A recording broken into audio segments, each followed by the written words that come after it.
Well, hello, I'm Steve McAvoy. I'm the very lucky and proud owner of the MG Bellevue Special.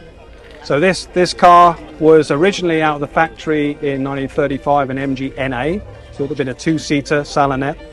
And it went to Bellevue garages. They had 3 of them. And the Evans family who owned Bellevue garages were racers.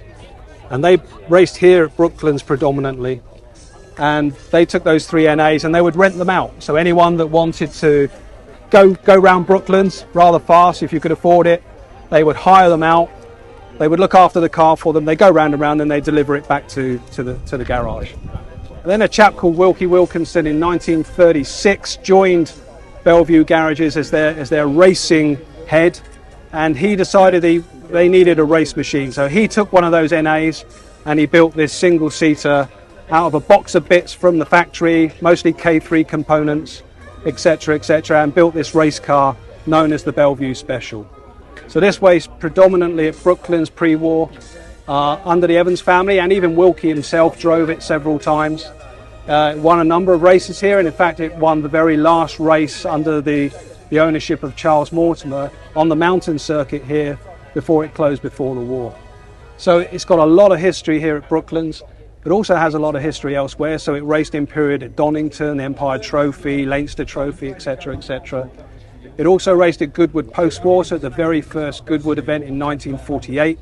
It was there on the grid next to a guy called Sterling Moss, who was his very first race in his little Cooper. So this was there with him.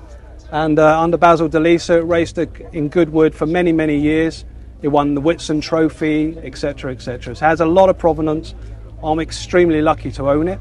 For the last 3 years, we've completely rebuilt the car from front to back, from the supercharger to the rear axle. We've rebuilt everything, and very lucky. Last year we were actually at the 75th Centenary event for Goodwood, and we actually reenacted that race again with 3 MGs. So the Parnell, the Bear MG, and the Bellevue Special that were on that grid in 48. We raced again last year, so very, very lucky.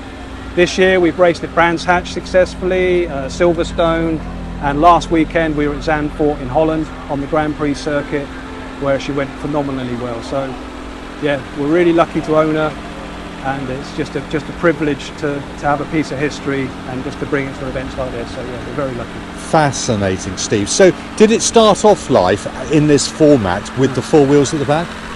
No, it would have been pretty much similar to these things. So it would have been a two-seater in 1935, and then in 1936 built as you see it today. With the 2 pairs? It would change from 2 wheels to single wheels depending on the type of circuit it was going to race on. So it did a lot of hill climbing, so hill climbs you'd predominantly use the 2 wheels.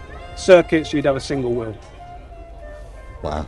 And bigger diameter than what you see on the front, so we've got 20-inch wheels that go on the back for circuits, and yeah. So it was obviously successful with those pairs of wheels at the back. Yes. Why didn't it catch on?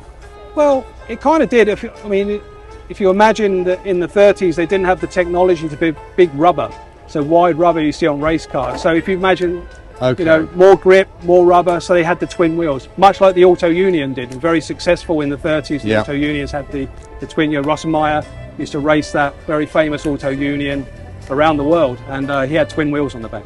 Right. She's gorgeous. Thank you. Yeah. Thank you very much for bringing it today, Steve. We are very, very honoured to have it here. My pleasure to bring it back home. Thank you.